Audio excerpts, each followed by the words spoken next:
Aniya na ang mga dagkong balita sa Balitang Bisdak karong Lunes. Rider og angkas angol human mibangga sa miresponding fire truck sa sunog sa Cebu City. Tulo ka man naglahing sunog biulbo sa lain-laing lugar sa Cebu City ug Lapu-Lapu City.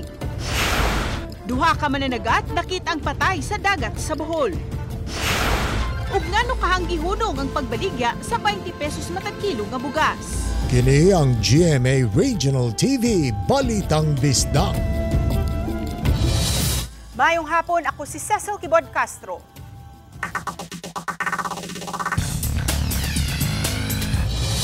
Rider ug angkas niini na angol human nagkabangga ang gisakyan nilang motor sa usa ka fire truck nga padung mo responde sa sunog sa barangay Guadalupe, Cebu City niadtong Sabado sa hapon. Si Luan Mayron Dina sa live report. May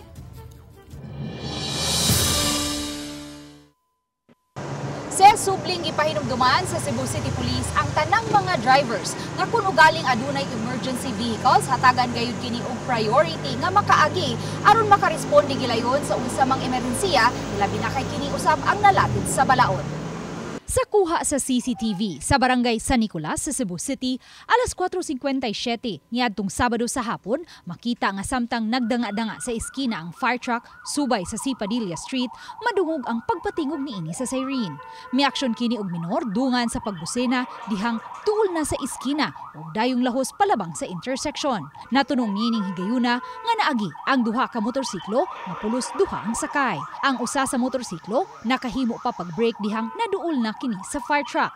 Apan nangalabay ang duha ka mga sakay sa laing motorsiklo nga naabtan gayud sa atubangang parte sa fire truck.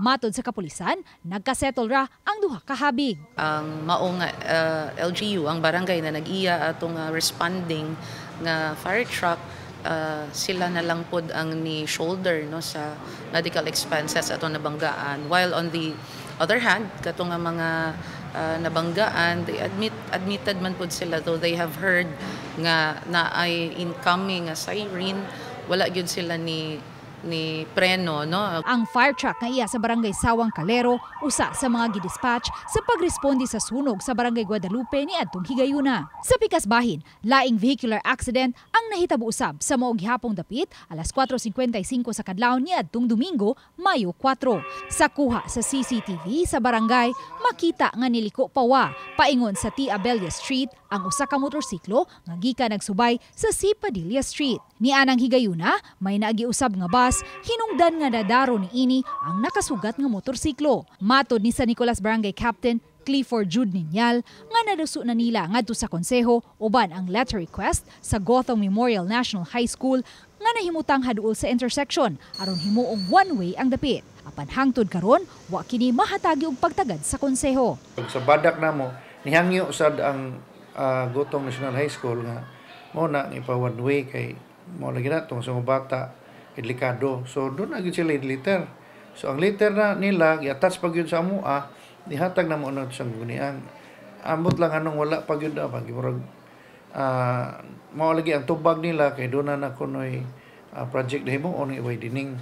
Pero until na man, so, daghan na noon kayo ang disgrasya, di kay karon lang na. Hinuon, may gibutang na nga mga slow down signage ang barangay sa naasoy intersection human sa hitabo. Apan nang hinaot sila nga unta, mahatagan gayud kini og malungtarong solusyon sa lokal nga kagamhanan sa dakbayn sa Sugbo, ilabi na kay adunay blind spot sa dapit. Sa pagkakutlo ning balita, wala pa makuhai og habig ang driver sa motorsiklo, lakip na ang driver sa naasoy bus. Wala pa usay gihatag nga update ang Cebu City Police kabahin sa mong aksidente. Ses, dagang salamat, Luan Mayron Dina. Hinungdan sa pagkamatay sa duha ka mga mananagat sa Bohol, gitutukan karon sa lokal nga kagamhanan.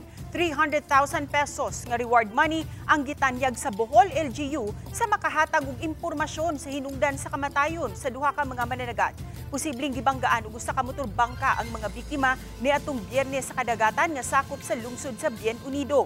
Ang mga biktima, mga residente sa Malingin Island sa Bien Unido. Gila sila nga si Rene Awas Reyes ug BJ Manayon. Dead on the spot si Manayon, samtang dead on arrival sa ospital si Reyes. Matod sa Bohol Police Provincial Police, walay sea patrol nga gipahigayon ang kapulisan ug ang Philippine Coast Guard niadtong higayuna.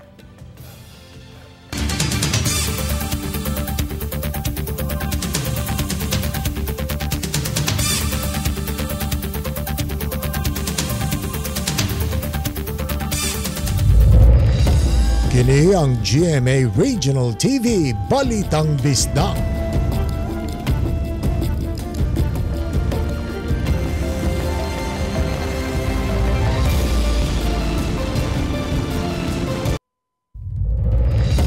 Kini ang GMA Regional TV Balitang Bisdak. Clock Tower sa Mandawi City, pormal nga sumhan atol sa kasaulugan sa fiesta sa Dakbayan karong simanaha. Subling gidepensahan sa syudad ang budget para niini. Ang detalye ni Nico Sereno. Padayong gitrabaho sa mga personnel ang Clock Tower sa Mandawi City Heritage Plaza.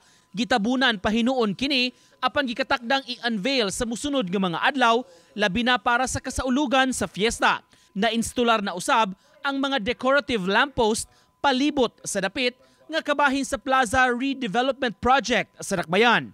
Kung kahinumduman na kontrobersyal ang tibuok proyekto nga nagkantidad og 44 million pesos. Apan gibarugan sa Dakbayan, ang pondo dili lang alang sa Clock Tower apan year 2024 budget sa mga parks and plaza sa tibuok Dakbayan. Actually, misinformation, Jud, no? Because you can never find that amount nga kanang 44 million. Bisan pa kung saan ninyong pag-ukay sa tanang documents involving the Clock Tower and the park redevelopment.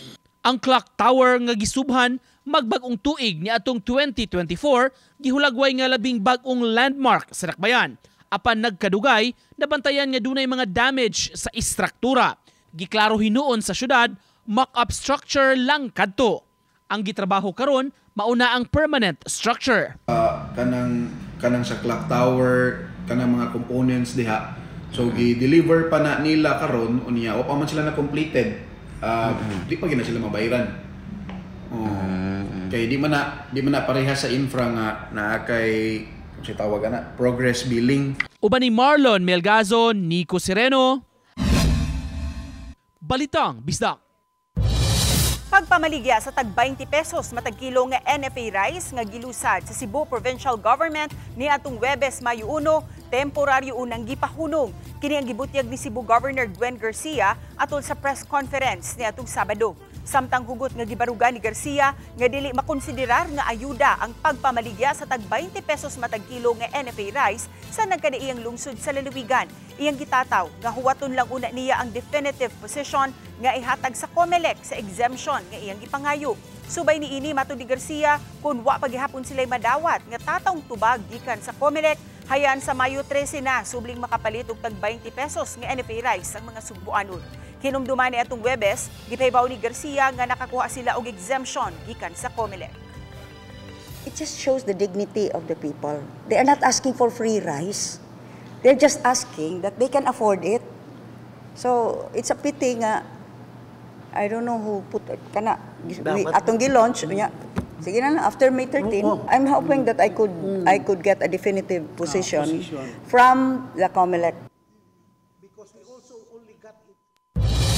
100% na nga andam ang kapulisan sa Dakbayan sa Subo alang sa eleksyon sunod simana. Mga automated counting machines kun ACMs temporaryong gipahiluna sa City Hall diin hugot kining gibantayan sa mga pulis. Ang report ni Alan Domingo. Tungod kay walay espasyo ang buhatan sa Commission on Elections sa Cebu City, sa Cebu City Hall, una nila gipahiluna ang mga automated counting machines kun ACMs. Mikabat sa 900 ka mga ACMs ang gidala ganang buntag sa City Hall diin tipigan kini sa Social Hall hangtod dadon kini sa mga polling precincts. 24 oras kining bantayan sa dili mominong usa ka gatos ka mga pulis. Kadlawon sa Mayo City girakdang dadon sa mga presinto ang mga election paraphernalia alang sa simultaneous final testing and sealing. Ready na tano insofar as security deployment tanan is concerned. So ang naisgutan deployment sa atong ACMs and also deployment sa election paraphernalia and sa ballots. Ugma 10 PM sugdan na namo na og dalang rin sa ground floor kay in preparation na sa deployment sa final testing and sealing. Ganihang buntag nag-activate ang ato ang advanced command post na natay nakatalaga nga mga police personnel here, no, securing most especially ang ato ang gitudlo nga canvassing area. Samtang ipahigayon ganayang buntag ang City Joint Security Control Center Final Coordination Meeting sa COMELEC. Kauban ang PNP, AFP, BFP o ubang mga ahensyang naglangkob sa pagpatuman sa peace and order situation sumabot ng eleksyon. Hanay na ang flow sa security plan ug ang mga lakang nga ipatuman sa May 12 elections. Giulagway sa Cebu City Police Office nga 100% na silang andam sa dako nga kalihukan. Dili mo mino sa 1,000 ka mga PNP personnel ang ilang gisanguran sa pagpatuman sa kahapsay ug kalinaw sa syudad.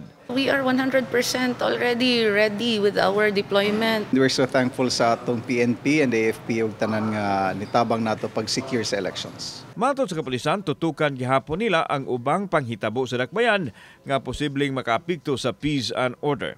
Di sad nato pabayaan ang ato apong mga anti-criminality nga what we call this one deployment. Kauban si Godfrey Relian, ako si Alan Domingo. Balitang Bisdak. Kini ang GMA Regional TV Balitang Bisdak.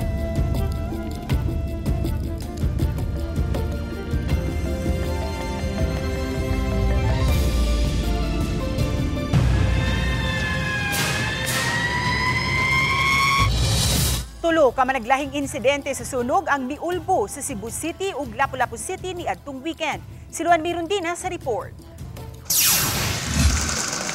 Bisan pamansa na sinating pag-uwan-uwan ni atong Sabado, niulbo ang sunog sa usa ka compound sa Green Village, Barangay Guadalupe, pasado alas 4 sa hapon. Sa video, makita pa nga nagdilaab ang kayo nga paspas nga nilamoy sa mga panimay sa naasoing compound. Matod sa video uploader, nga di masukod ang ilang kakulba nga gibati, ilabi na nga hapit na maapil ang ilang balay sa nasunog. Matod sa usa sa mga nasunugan nga nagpa-renovate sa ilang balay, kalit lang nga ni-trip off ang ilang suga. Busa gisusi nila ang ilang breaker. Pag-trip, ang kanang diri nga side na inigawas ng muragbaga. So nidagan ko diri, kuya ko sa among kusina. Pagsaka daw, hagdan man eh. Pagsaka na mo diha, kayo na may nigawas. Kaya pag kuha sa kayo, gitry na mo save. Kaniyo. Daghan man eh, sinawad la sa uwan. Akong iagaw diri o mga panday, tabang. Miabot sa tulo ka balay ang hingpit nga naugdaw samtang usa ang partially damaged. Mikabat sa 375,000 pesos ang danyo sa sunog. Usa sa gisusi sa Cebu City Fire Station nga posibleng hinungdan sa sunog, ang gikatahong nagwelding sa usa sa mga panimay sulod sa compound. Usa na sa gi-consider no sa ato ang mga investigador pero para dugang mga mga testimonies o uban pa nga mga dunay possible witnesses nga makahatag og kadinawan. Pagka Domingo sa alas 4 sa kadlawon, gilamoy usab sa kayo ang usa sa mga stalls sa nabantog nga lugawan sa Lapu-Lapu City Public Market sa Barangay Poblasyon. Sa video nga kuha sa usa ka netizen, makita nga naukay ang mga tawo sa merkado publiko tungod sa kadako sa kayo. Matod ni FO3 Jopet Ubenya, kuryente ang gisubay nilang posibleng hinungdan sa sunog nga nagbilin og 72,000 pesos nga danyos. Matod pa sa namin yung mga witness pod nga sa wala pa ang sunog, gapitik-pitik na sa may atok. Samtang duha ang naangol sa sunog nga niulbo sa usa ka panimay sa usa ka subdivision sa sitio Suba Panas, Barangay Basak, Lapu-Lapu City. Nahiagom og paso ang bana samtang nasamad ang tiil sa asawa sa pagdali-dali nilang mapaong ang kayo nga didto nagsugod sa usa sa mga kwarto sa ikaduhang andana sa ilang panimay pasado alauna kagahapon. Matod ni FO1 Vincent Ray Reyes, posibleng ang wa na unplug nga charger sa cellphone o baka aircon ang posibleng hinungdan sa sunog. Amo pang kuan og statement ang iyang anak o naba siya nahabilin nga nag-charge siya basin wala niya naibot or ang aircon wala by maintenance. Amo pa nang i-interview sa tag-iya. Uban ni Godfrey Relian og Marlon Melgazo, Luan Mirundina, Balitang Bisdak. Kini ang GMA Regional TV Balitang Bisdak.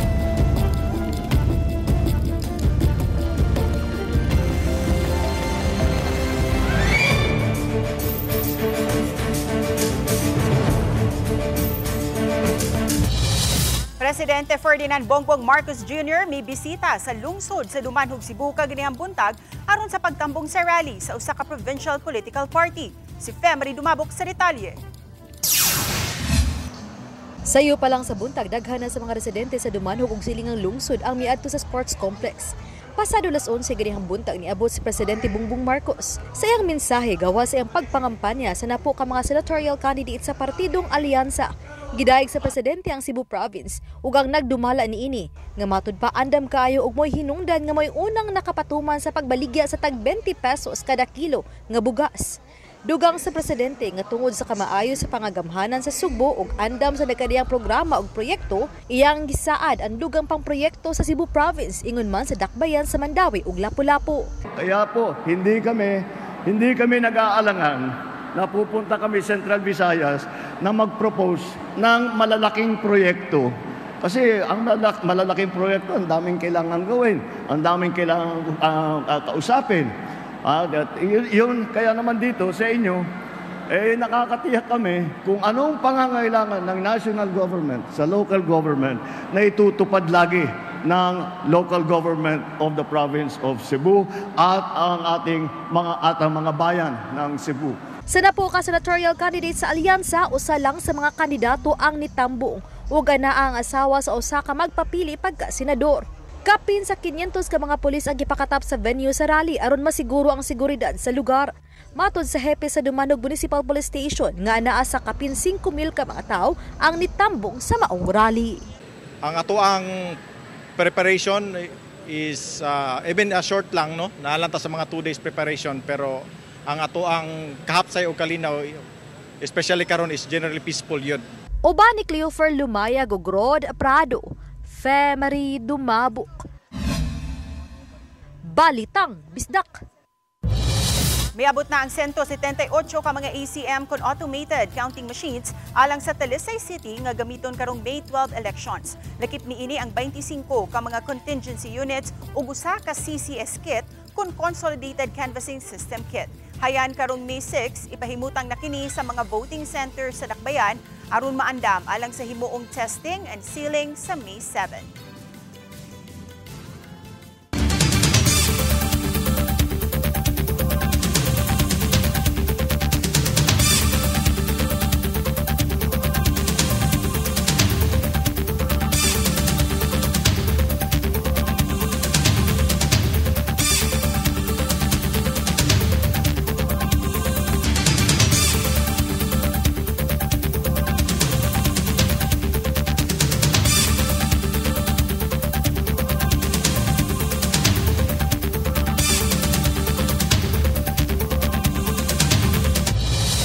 Sulbad na ang kakuwang sa mga police personnel para sa Negros Oriental. Kinihuman kuhai ang pwersa sa kapulisan sa Bacolod City Police. Ani ang report ni Femery Dumabo. Una ang gipaybaw ni Negros Island Region Acting Regional Election Director Attorney Lionel Marco Castellano nga adunay kuwang nga 300 Gs nga mga pulis sa Negros Oriental. Sila ang mubantay sa mga polling precincts sa adlaw mismo sa piniliay. Matod ni Attorney Castellano, nagkuwang ang kapulisan sa Negros Oriental human i-pull out sa Police Regional Office 7 ang 200 ka mga pulis. Kini human hingpit nga ibuwag ang kapulisan sa Negros Oriental sa PRO 7 sa pagkahulma sa Police Regional Office Negros Island Region. Apan nasulbad kini sa augmentation force gikan sa kapulisan sa Bacolod City Police Office. Sa laing bahin, nahatod na ang tanang automated counting machines sa tanang mga lungsod ug syudad sa Negros Island Region. 1,289 nga ECM ang gihatod sa 6 ka mga syudad ug 19 ka mga lungsod sa Negros Oriental. Wala pay labot niini ang mga contingency machines. Gawa sa ECM, lakip sa gipanghatod ang ECM batteries, canvassing and consolidation system ug mga contingency ACM. Na-install na usab ang transmission device sa mga lagyong dapit sa Negros Oriental. Ang mga official ballots ug indelible ink gitakdang moabot sa Mayo 4. Kinahanglan usab nga mahatod kini hangtod sa Mayo 5 ug 6. Madayon na usab ang final testing and sealing sa Martes, Mayo 6 nga saksihan sa mga political parties. Sa laing bahin, gipaygay na usab karong adlaw ang absentee voting. Ang absentee voting gituyo alang sa mga pulis ug sundalo nga ikatag sa nagkadiyang presinto atol sa adlaw sa piniliay. Lakip nga misalwot sa absentee voting ang mga sakop sa media nga ibutang sa mga lugar nga layo sa botaran nga presinto. I have directed all election officers to notify all parties na pwede sila magbutag watcher sa amo ang mga opisina sa election officer in the arrival or bisag magduda sila 24 hours pagbantay sila dito sa gawas. Obani Clans Gabutin, Femery Dumabok, Balitang Bisdak. 2.4 bilyones pesos nga total cash dividends ang gideklarar sa GMA Network. Kini nagpasabot nga adunay 50 centavos matag share ang madawat sa mga shareholders karong May 20, 2025. Mas dako kini itandi sa net income after tax sa kompanya ni atong tuig 2024 ug nasulod usab kini sa retained surplus account. Nagpamatuod lang kini nga kumpiyansa ang Board of Directors ug Management sa Kapuso Network nga ligon ang financial fundamentals ug positibong outlook niini karong tuiga. Adunay bag-ong reynang gikoronahan isip Miss Universe Philippines 2025 si Atisa Manalo. Kini na ang ikaduhang higayon nga miapil si Atiza sa Miss Universe Philippines pageant. Bitbit ang pangalan sa Quezon Province. Bisan pa man nga natumba siya ato sa evening gown competition apan graceful gihapon siyang mibarog ug mipahiyom sa audience. Kinumduman ni atong 2018 siya ang Miss International Philippines ug midaog isip first runner-up sa maong beauty pageant. Si Atisa ang pambato sa Pilipinas sa umaabot nga Miss Universe pageant sa Thailand karong November.